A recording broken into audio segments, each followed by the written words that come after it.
Welcome back. On today's show, we're not going to tell you to budget, but we are going to tell you how to budget effectively.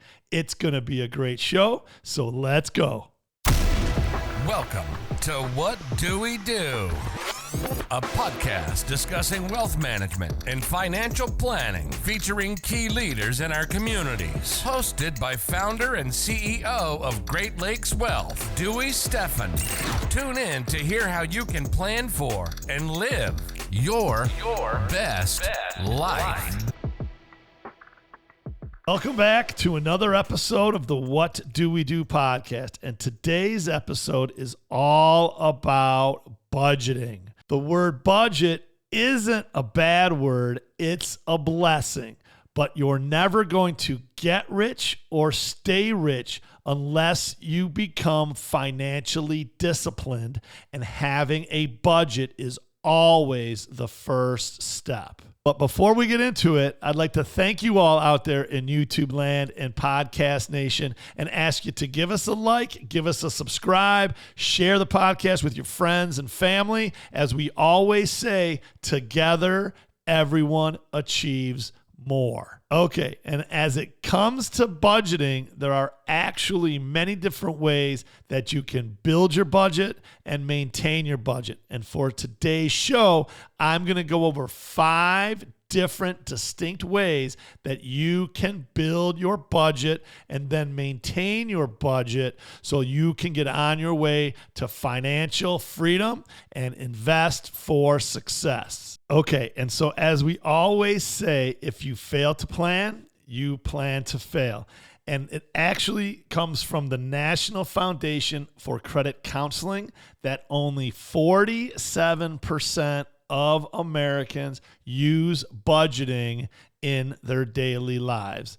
To me, that's crazy. We all need to know how much we spend per month and how much we have to spend per month to find out if we have extra money to invest or we're spending more than we're making and we need to cut out some of that spending. Let's start with why you want to budget. There are 3 main reasons why you should want to budget besides what I just mentioned.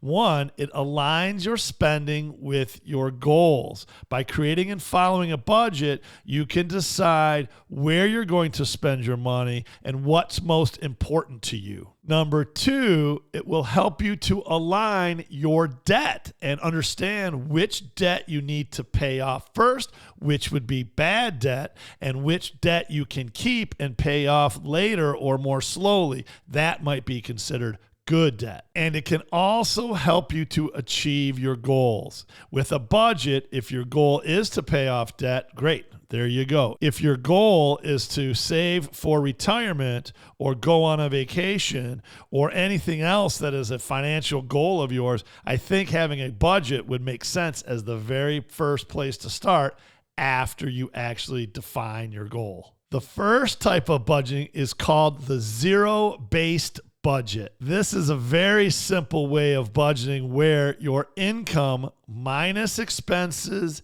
equals 0. So you start with your income for the period, let's say the month, and then you just write down all of your expenses, and at the end of it all should be the number 0.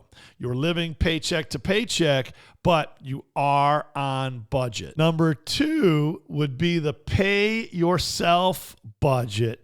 And this budgeting technique would be, again, deciding what it is that you want and then budgeting for it. It could be positive, like you want to pay down some of that bad debt. So that is where you're going to budget your resources to go towards. It may be pay yourself because you want to go on a vacation, or help yourself by buying something that you do or you don't need. But by the whole pay yourself first budget, you definitely are aligning what it is that you want and making sure you get that taken care of before other things. One of the problems with this budget is you can go over budget and pull out that credit card and put all of these other wants on it, and then you're not going to pay it off before the due date, and now you're going backwards. So be very careful if you use the pay yourself first budget. Number 3 is the envelope system budget.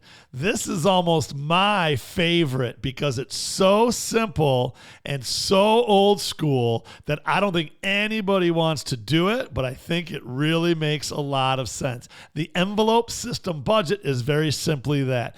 Get all of your excess money for the month, all of your wages from your paycheck or whatever it is that you're going to spend, and go get cash and put it into an envelope and just keep that envelope in your back pocket or in your purse. And then every time you need to go buy something, you pull out the envelope, pay with what's inside. And when the envelope's empty, so is your spending. Pretty simple, pretty archaic, however, pretty effective.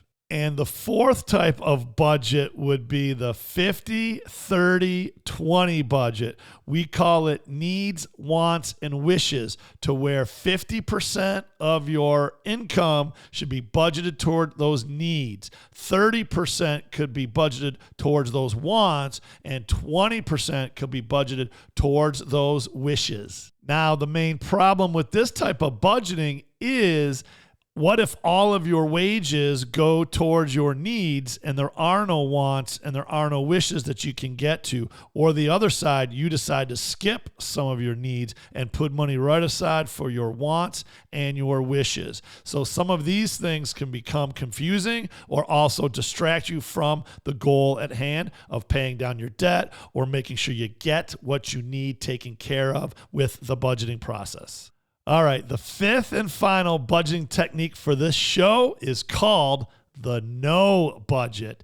And contrary to what the name sounds like, you still have to have a budget. You're just going to do it a whole different way, which is basically just know what is in your bank account and check your balance on a daily basis and spend money, check at your balance, spend some more money, check at your balance, make sure that the check's cashed, make sure that the credit card payments have been made. And so you just kind of go day by day, checking your assets and your income and paying your debts and paying your expenses as you go along. Basically, day by day, budgeting as you go. And I don't think that's the best approach at all for budgeting, but for some people, I guess it works effectively. All right, so there are 5 different distinct budgeting techniques that you can take advantage of and figure out which might be best for you.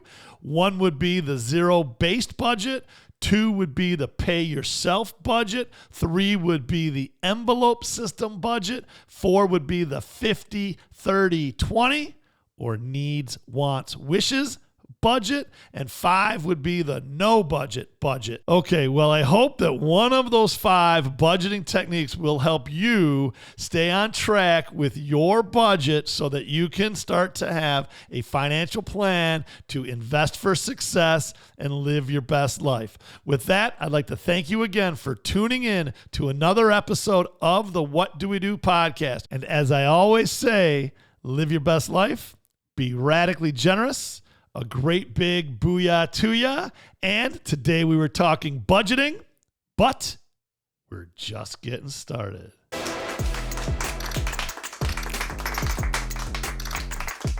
The opinions expressed in this program are for general information purposes only and are not intended to provide specific advice or recommendations for any individual or any specific security. It's only intended to provide education about the financial industry. To determine which investments may be appropriate for you, consult your financial advisor prior to investing. Any past performance discussed during this program is no guarantee of future results. Any indices referenced for comparison are unmanaged and cannot be invested into directly. As always, please remember investing involves risks and possible loss of principal capital. Please seek advice from a licensed professional.